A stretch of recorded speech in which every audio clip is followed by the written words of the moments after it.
Today we will start our next chapter of part B, chapter number 5, land resources and agriculture. As you know, land is the most important resource over the surface of the earth because the livelihood of the human beings is largely depend upon the land. Land is a rich source of agriculture, and we, the human being, are dependent upon the land for the food necessity. हमारी food necessity के लिए हम land पर depend करते हैं. Land जो है वो एक रिच सोर्स है एग्रीकल्चर का. बट ये जो लैंड है, as you must have observed that the land around you is put of different uses. अब लैंड जो है वो हमें एक सिर्फ एग्रीकल्चर पर्पस के लिए ही यूज नहीं करते हैं. It has different uses. Like कुछ लैंड जो है वो हम एग्रीकल्चर के लिए यूज करते हैं. कुछ लैंड जो है जिस पर हम रोड्स बनाते हैं, कुछ लैंड्स पर बिल्डिंग्स बनाते हैं, फैक्ट्रीज बनाते हैं, कुछ पर ब्रिजेस बनाए जाते हैं. कुछ लैंड जो है वो पास्चर के लिए छोड़ी जाती है. कुछ लैंड जो है वो पार्क के लिए होती है. कुछ लैंड जो है उसका फॉरेस्ट के लिए हम यूज करते हैं. तो so there are many uses of land. So it is the most important resource of agriculture as well as non-agriculture activities. तो जितनी भी अभी मैंने कहा कि जैसे हम रिवर्स के लिए, रिवर्स जो है लैंड पर फ्लो करती हैं, ट्रीज हैं, रोड्स हैं, बिल्डिंग्स हैं, तो ये सारी चीजें जो हैं वो किस पर है, ये सारी किस में हम इंक्लूड करते हैं, नॉन एग्रीकल्चर एक्टिविटीज में. तो सबसे पहले हम आते हैं लैंड यूज कैटेगरीज. जो हमारे किसी भी कंट्री में कितना लैंड है उसका जो रिकॉर्ड है वो कौन करता है. सबसे पहले land use records are maintained by land revenue department. कि लैंड जो यूज रिकॉर्ड है वो कौन रिकॉर्ड रखता है, रिवेन्यू डिपार्टमेंट. ये आपसे 1 मार्क्स में क्वेश्चन पूछा जाता है. अब इसमें भी लैंड जो है उसको हम दो टाइप से रिकॉर्ड रखते हैं. एक तो होता है इसमें 1 मिनट.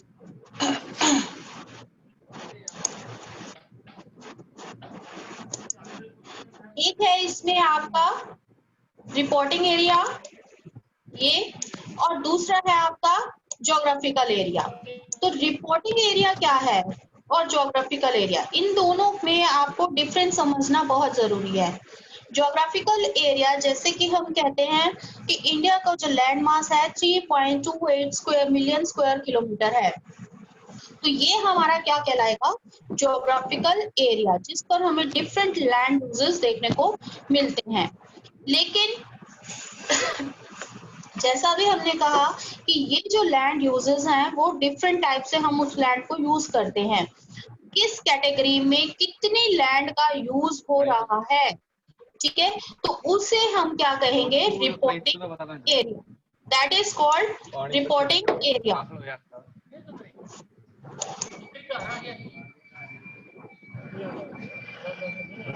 इसके बाद जो है आपका होता है,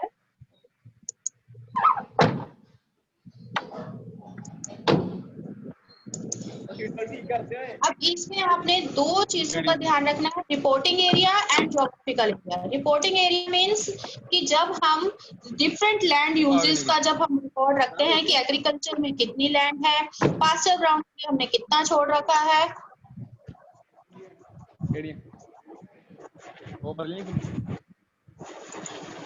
देविंदर अपना वीडियो जो म्यूट करो बेटा, audio sorry, mute yourself. Devinder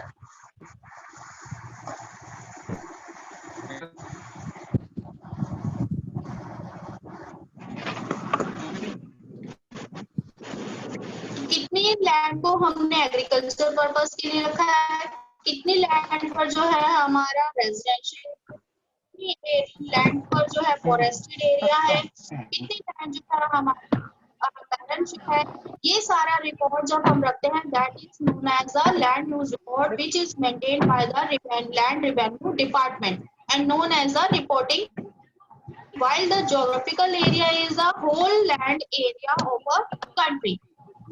So यहाँ पर हमें दो जो है यूजेस देखने को मिलेंगे।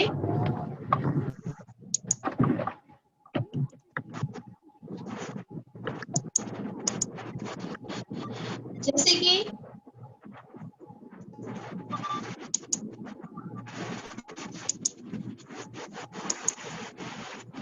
अब आपने देखा कि ये जो काम है, जो ज्योग्राफिकल एरिया जब हम डिटरमिन करते हैं that is maintained by the survey of India. दो चीजें आपने देखनी है कि फर्स्ट कि जो हमारा रिपोर्टिंग एरिया है that is maintained by the land revenue department and geographical area is determined by the survey of India. अब जितना हमारा इंडिया की कंट्री के अंदर लैंड एरिया आता है means 3.2 million square kilometre, that can not be changed.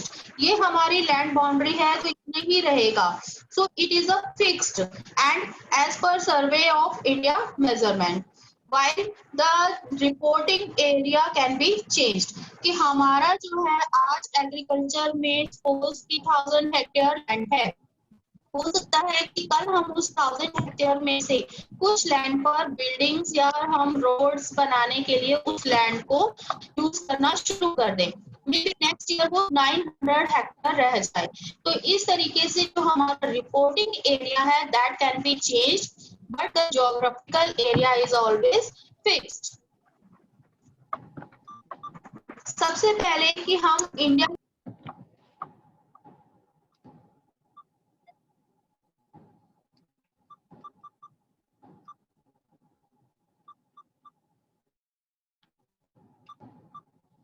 Forest भी, जैसे कि मैंने आपको लैंड का बताया ऐसे ही फॉरेस्ट में भी हमारी दो कैटेगरीज आती हैं। एक तो होती है एक्चुअल फॉरेस्ट कवर, ठीक, और दूसरा होता है हमारा जो है forest area under the forest means actual forest cover. अब कोई भी कंट्री है उसके ज्योग्राफिकल एरिया के अकॉर्डिंग उसका 33% एरिया जो है that cover to maintain the environment balance. Environment balance को बनाए रखने के लिए किसी भी कंट्री का 33% एरिया जो है वो क्या होना चाहिए, फॉरेस्ट कवर्ड एरिया होना चाहिए, जो हर कंट्री ये अपने रिकॉर्ड्स में मानकर चलती है। तो यहाँ पर जो डिमार्केटेड किया गया है फॉरेस्ट एरिया वो है 33%। बट क्या ये 33% जो एरिया है उस पर हमें एक्चुअली फॉरेस्ट मिलते हैं? नहीं। कुछ एरियाज ऐसे हैं जो फॉरेस्ट के अंडर कैटेगरी में लाए गए लेकिन वहां पर आपको ट्रीज नहीं मिलेंगे, वो शायद खाली पड़ी होगी। ये कुछ एरियाज फॉरेस्ट ऐसे हैं जिनको किसी न किसी पर्पस के लिए क्लियर कर दिया गया है लेकिन ज्योग्राफिकल व्यू से वो आज भी फॉरेस्ट कवर के अंडर आते हैं। तो ऐसा एक्चुअल फॉरेस्ट कवर जो है वो हमें क्या मिलता है, कम मिलता है as a area determined by the government.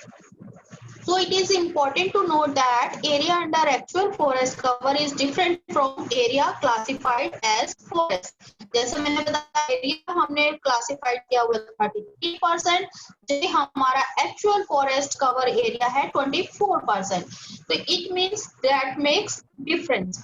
Second आता है barren and wasteland. Barren and wasteland का मतलब है कि जो लैंड किसी भी यूज में नहीं आ रही है, ना एग्रीकल्चर पर्पसेस के लिए ना ही नॉन एग्रीकल्चर पर्पसेस के लिए, वेस्ट पड़ी है वो लैंड। ऐसी लैंड कौन सी है? जैसे कि बैरन हिली टेरेन्स मीन्स की जो हिली एरिया है जहां पर चट्टानी रोकी एरिया है वो इस कैटेगरी में आता है। डेजर्टेड लैंड है जहाँ सैंड ही सैंड है, उसका भी हम किसी चीज में यूज नहीं करते। रेवनीज हैं जो रिवर्स बनाती हैं, तो वहां पर जो उनमें रेवनीज में क्या है कि उनमें डिप्रेशन एरिया होता है यानी कि खड्डे पड़े हुए होते हैं, तो उन एरियाज को भी हम किसी पर्पज के लिए यूज नहीं कर सकते। इन एरियाज को हम तो इसे हम क्या कहेंगे, barren and wasteland. Now the third category is land for two non-agricultural uses. Non-agricultural uses means ऐसी कौन सी लैंड है जिसका हम अपनी इंफ्रास्ट्रक्चर के लिए यूज करते हैं? इंफ्रास्ट्रक्चर यानी कि रोड्स बना रहे हैं, कैनाल्स बना रहे हैं, इंडस्ट्रीज बना रहे हैं, शॉप्स बना रहे हैं, बिल्डिंग्स बना रहे हैं, तो उन पर्पसेस के लिए हम क्या करते हैं, कुछ लैंड का यूज करते हैं। तो ऐसी लैंड जो हमारे एग्रीकल्चर के लिए नहीं बल्कि नॉन एग्रीकल्चर पर्पसेस के लिए यूज की जाती है। Davinder, mute your mic. Davinder, Dinesh sir, please mute him.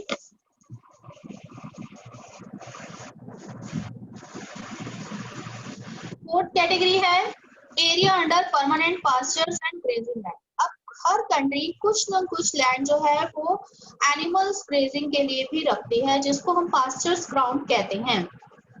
तो एक कुछ एरिया जो है वो क्या रहता है, परमानेंट पास्चर्स और ग्रेजिंग लैंड के लिए छोड़ दिया जाता है।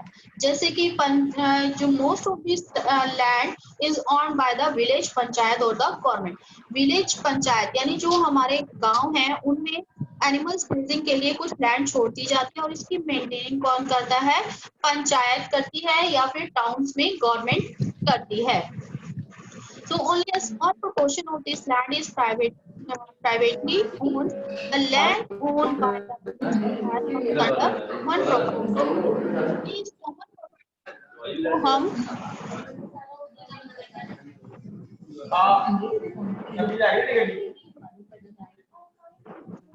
common property resources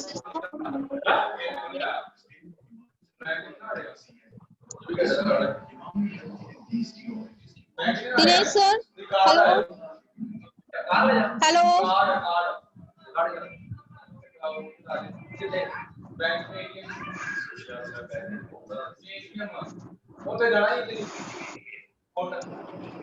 Hold on, students. 1 minute, please.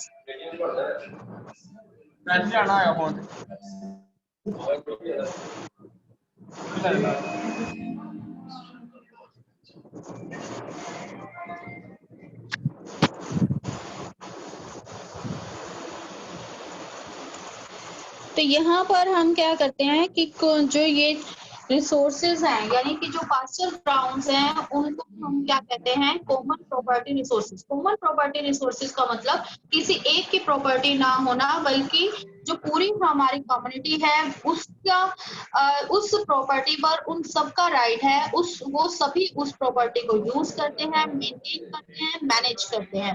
That is called common property resources, जिसमें आपको एब्रिविएशन फॉर्म में भी आ जाता है सीपीआर। फिफ्थ कैटेगरी है area under miscellaneous tree crops and groves not included in net zone area. Net zone area में मैं आपको बताऊंगी। तो मिसलेनियस ट्री क्रॉप्स कुछ एरियाज ऐसे होते हैं जिस पर डिफरेंट टाइप के ट्रीज लगाए जाते हैं या फिर वहां पर ग्रोव्स, ग्रोव्स मींस वहां पर बाग लगाए जाते हैं। तो the land under orchards, fruit trees are included in this category, जहाँ पर हम डिफरेंट टाइप के बाग बगीचे बनाते हैं। तो इसको हम नेट जोन एरिया में जो है इंक्लूड नहीं करेंगे। नेट जोन एरिया क्या होता है, that area which is under the cultivation, crops cultivation. Degree है कल्चरेबल वेस्टलैंड। इस स्कीम से जैसे आपको पता लग रहा है कि कुछ लैंड ऐसी है, कल्चरेबल मींस जहां पर कल्टीवेशन पॉसिबल है लेकिन वहां पर कल्टीवेशन नहीं हो रहा है। तो कल्टीवेशन लायक जो हमारी लैंड है वो वेस्ट पड़ी हुई है। So any land which is left fallow for more than 5 years is included in this category। अब ये तीन तरह की आपको जो है कल्चरेबल वेस्टलैंड मिलेगा। सबसे पहले आपका वेस्टलैंड आता है कि ऐसे लैंड जिस पर 5 साल से ज्यादा हो गए हैं लेकिन कोई कल्टीवेशन नहीं हो रहा है, वो खाली पड़ी हुई है, जबकि हम उस पर कल्टीवेशन कर सकते हैं उसको, उसकी सोयल फर्टिलिटी को इम्प्रूव करके। That is called culturable wasteland. Next आता है आपका करंट फैलो।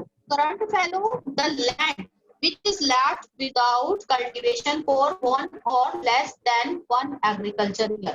ऐसी लैंड जिस पर एक या 1 साल से कम के लिए कोई कल्टीवेशन नहीं हुआ उसे खाली छोड़ दिया गया है करंट फैलो। अब ऐसी लैंड क्या होती है, जैसे कि हम मल्टीपल क्रॉपिंग करते हैं।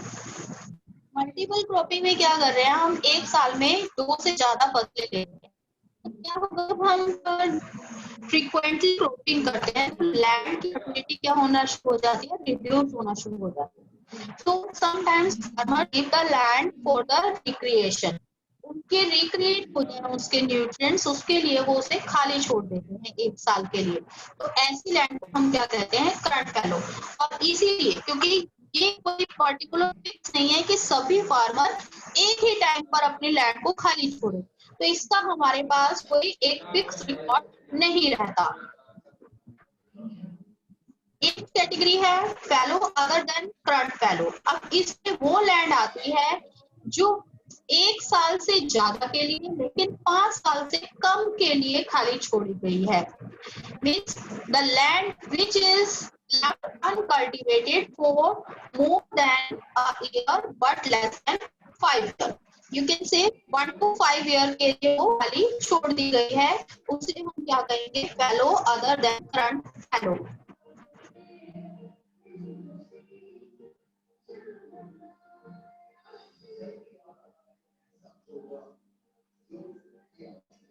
है जिस पर कल्टीवेशन किया जा रहा है उसे हम क्या कहेंगे, नेट सोन एरिया। और ये जो एरिया है that is most important for the country like India which is an agrarian country. अब इंडिया की जो इकोनॉमी है that is largely depend upon agriculture, और हमारे यहाँ की पॉपुलेशन भी बहुत ज्यादा है, इसके कारण हमारी फूड नेसेसिटी भी ज्यादा है। तो कितने लैंड पर हम एक्चुअली एग्रीकल्चर कर रहे हैं, क्रॉपिंग कर रहे हैं, इस पर डिपेंड करती है हमारी इंडिया की इकोनॉमी। तो नेट सोन एरिया जो है that is very most important for our country. Different land uses कि हम एक कंट्री में लैंड को किन किन पर्पसेस के यूज करते हैं। इसके बाद आते हैं आपके land use changes in India. कोई भी कंट्री है चाहे हमारी इंडिया, हमारी इकोनॉमी ग्रो करती है, हमारे पर्पसेस चेंज होते हैं, तो हमारे जो है वो क्या हो जाते हैं, उसके यूजेस भी चेंजेस होना शुरू हो जाते हैं। जिससे कि अभी हमने जो कैटेगरीज पढ़ी, चाहे वो हमारे एग्रीकल्चर लैंड है, नॉन एग्रीकल्चर लैंड है, पास्चर ग्राउंड्स है, ट्रीज है, बैरन लैंड है, that undergoes in the changes. अब ये चेंजेस हमारे इंडिया में कैसे आए, यहाँ पर हमें जो है वो 2 तरीके से चेंजेस देखने को मिलते हैं, जिसमें कि हमारे 3 यूजेस ऐसे हैं जिनमें इंक्रीज हुआ है, जबकि 4 यूजेस ऐसे हैं लैंड के जिसमें डिक्लाइन हुआ है। अपनी भी हमने 8 कैटेगरीज पढ़ी, उनमें से 3 ऐसे एरियाज हैं जिससे हमारे जो टाइप्स में चेंजेस आए। लेकिन सबसे पहले कि इन चेंजेस का कारण क्या है, सबसे पहले आता है the size of the economy. Size of the economy को हम कैसे मेजर करते हैं, in the terms of value for all the goods and produced in the economy।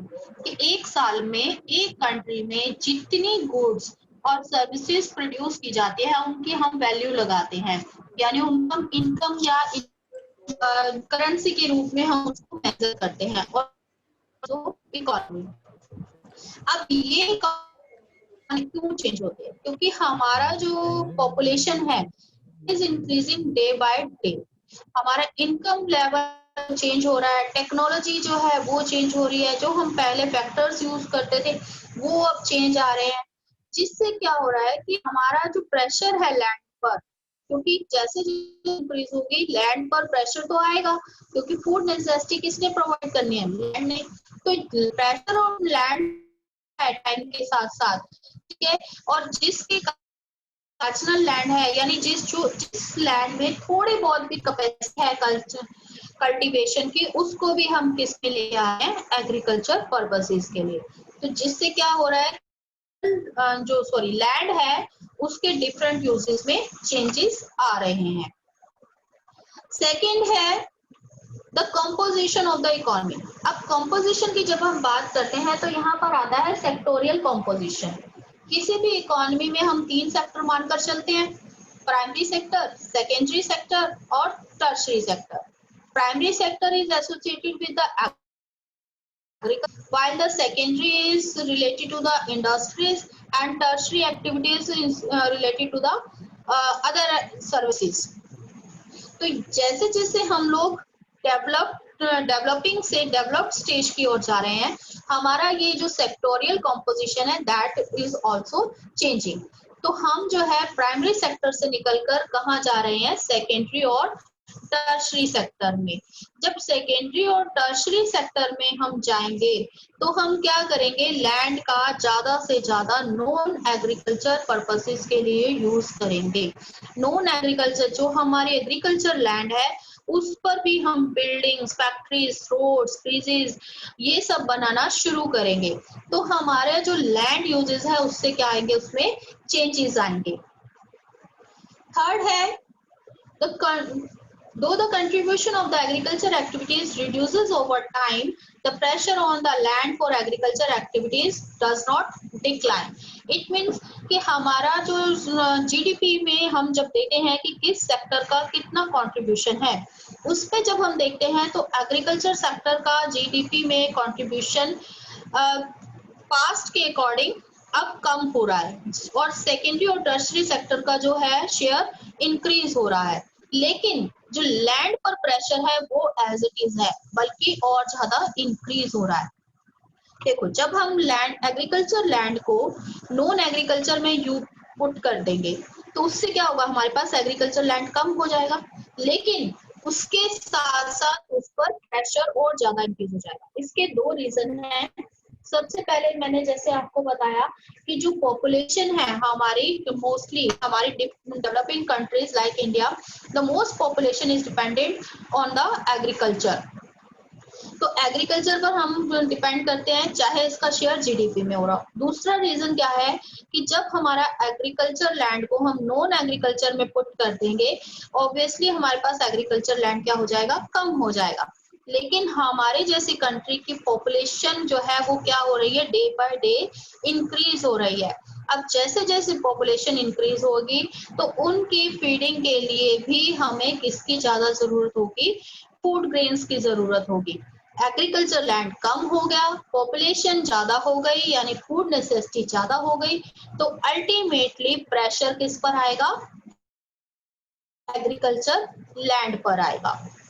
ठीक है, तो इस तरीके से थर्ड जो हमारा एग्रीकल्चर एक्टिविटीज का कंट्रीब्यूशन है वो क्या हो रहा है, प्रेशराइज हो रहा है।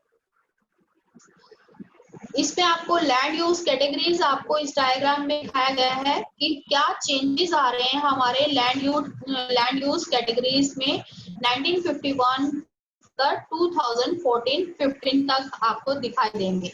मैं आपको जो है मैंने आपको बताया था, यहाँ पर बनाया गया है कि फॉरेस्ट कवर एरिया हमारा 17 था, जिसको हमने इंक्रीज करके अब कितना 3.3 कर दिया है 2014-15 ईयर्स में। Area under non agriculture uses पहले कम था 3.2, अब क्या हो गया, जैसे जैसे सेकेंडरी और टर्शरी सेक्टर इंक्रीज हो रहा है that also increase and now 8.7। बैरन और अनकल्चरेबल लैंड जो है वो पहले हमारी ज्यादा खाली भूमि पड़ी थी 13.4, अब ये क्या हो गई है, डिक्लाइन हो गई है 5.5। अब जो हमारा नेक्स्ट कंसेप्ट है आप उसको यहीं से रिकॉग्नाइज कर सकते हैं कि कौन सी कैटेगरीज में लैंड इंक्रीज हुआ है और कौन सी में डिक्रीज, जैसे यानी फॉरेस्ट और एरिया अंडर नॉन एग्रीकल्चर क्या हुई है, इंक्रीज हुई है। अनकल्चरेबल लैंड है उसमें क्या हुआ है कि जैसे जैसे हमारी रिक्वायरमेंट्स बढ़ रही की, बिल्डिंग्स की, इंफ्रास्ट्रक्चर की, तो हम खाली पड़ी जमीन को भी, जिससे बैरन लैंड कम हो रही है और उसका यूज किसमें कर रहे हैं, नॉन एग्रीकल्चर पर्पसेस। नेक्स्ट है आपका permanent pastures and grazing land. पहले बहुत सारा लैंड जो है यानी 2.3 जो है लैंड को किसमें के लिए छोड़ दिया गया था, पास्ट ग्राउंड्स के लिए। लेकिन जैसे जैसे हमारी रिक्वायरमेंट्स बढ़ रही है नॉन एग्रीकल्चर पर्पसेस के लिए, हम पास्चर ग्राउंड्स को किस में लेकर आ रहे हैं, अंडर कल्टीवेशन और नॉन एग्रीकल्चर पर्पसेस के लिए। तो ये जो है वो क्या हो रहा है, पास्चर ग्राउंड्स इंक्रीज। नेक्स्ट है areas under miscellaneous tree groves, that is 6.9 अब रिड्यूस होकर 1.0। ऐसे ही कल्चरेबल वेस्टलैंड जो पहले 8 पड़ी थी, अब कितनी रह गई है, 4। It also decline fallow other than current fallow, तो ये लैंड हमारा था 6.1, अब रह गया 3.6। करंट फैलो क्योंकि 1 साल से कम के लिए छोड़ी जाती है, that is 3.7, now it is 4.9। और नेट एरिया जोन जो है वो 41.7 है, जिसको हमने थोड़ा जो कल्चरेबल वेस्टलैंड है उसको हमने डिफरेंट मेजर्स यूज करके कल्चरेबल लैंड में कन्वर्ट कर दिया, और इससे इसमें थोड़ा इंक्रीज आया 45.5। तो ये लैंड यूज कैटेगरीज की चेंजेस देखी आपने। तो यहाँ पर हम क्या से कंक्लूजन निकालते हैं कि 4 कैटेगरीज ऐसी हैं जिनमें इंक्रीज हुआ है, और 4 ऐसी हैं कैटेगरीज जिसमें डिक्लाइन आया है शेयर्स में। अब इनमें सबसे पहले first, the rate of increase is the highest in case of area under non-agriculture uses। अभी हमने ग्राफ में देखा था कि हम नॉन एग्रीकल्चर पर्पसेस में लैंड का ज्यादा यूज करने लगे हैं। जो हमारी एग्रीकल्चर लैंड है उसको भी हम नॉन एग्रीकल्चर में ले आ रहे हैं, वेस्ट लैंड पड़ी है उसको भी नॉन एग्रीकल्चर में लेके आ रहे हैं।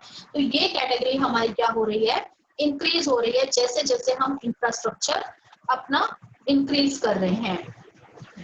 Second है the increase in the share under forest, as explained before, can be accounted for by increase in the demarcated area under forest rather than an actual increase in the forest cover in the country।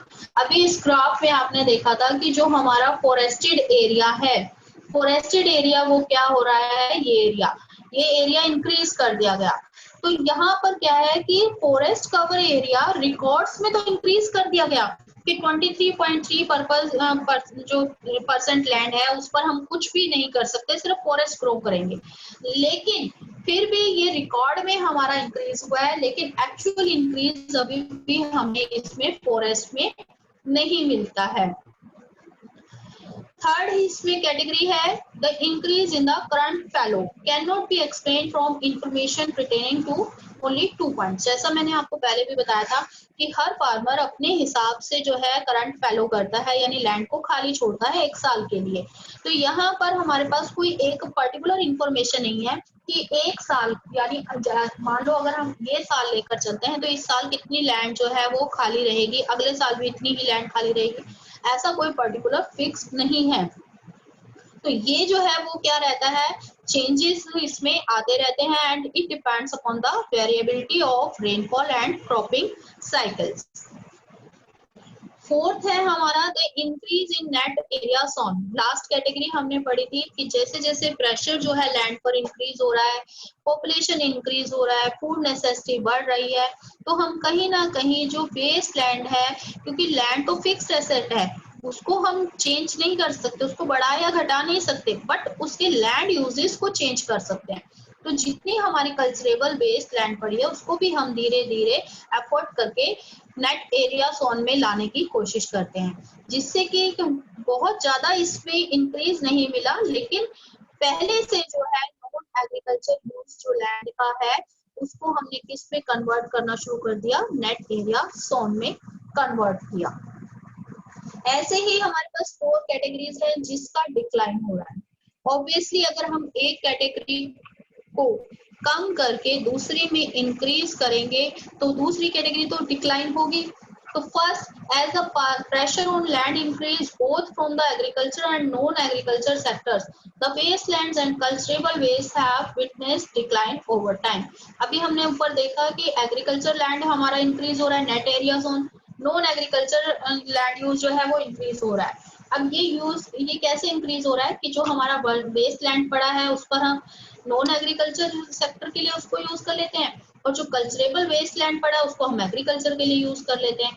तो ये दोनों category जो है हमारी waste land and culturable waste land, ये जो category है वो हमारी क्या हो रही है, रिड्यूस हो रही है। Second, the decline in land under pastures and grazing lands can be explained by pressure from agriculture land। जैसे जैसे हमारा एग्रीकल्चरल लैंड पर प्रेशर बढ़ रहा है, फूड ग्रेन्स की डिमांड इंक्रीज हो रही है, तो जो एरिया पास्चर्स के अंडर हमने रखा हुआ था उस एरिया को भी हम एग्रीकल्चर में लाना शुरू कर रहे हैं, जिससे ये जो कैटेगरी है यानी कि पास्चर्स एंड ग्रेजिंग लैंड की जो कैटेगरी है वो क्या हो रही है, रिड्यूस हो रही है due to the pressure on the agriculture land.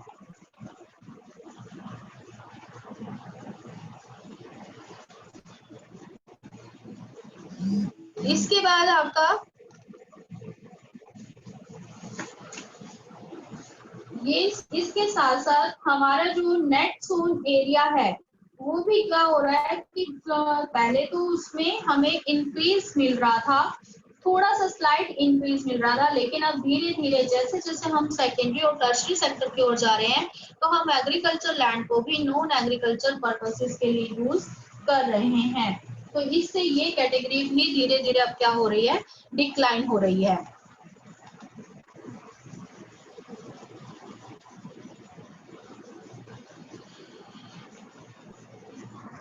इसके बाद आपका आता है इसमें कॉमन प्रॉपर्टी रिसोर्सेज।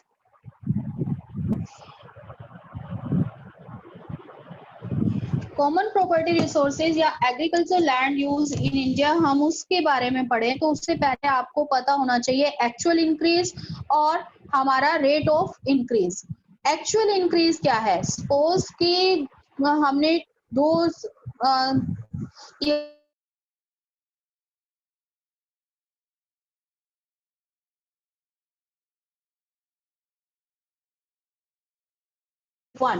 हमारा जो है 1000 हेक्टेयर था, 21 में जो है वो 1200 हेक्टेयर हो गया, तो हम इन दोनों का डिफरेंस निकालेंगे तो वो हमारा क्या आ जाएगा, एक्चुअल इंक्रीज आ जाएगा, यानी 200 हेक्टेयर्स।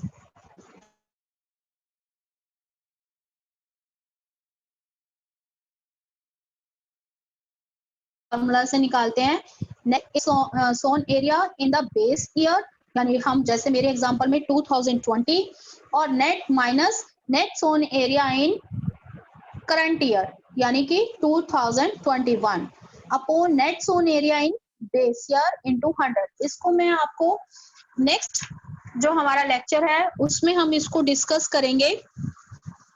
अभी तक के लिए अगर आपको कोई डाउट है इतने चैप्टर तक तो आप पूछ सकते हो। If you have any doubt you can ask now.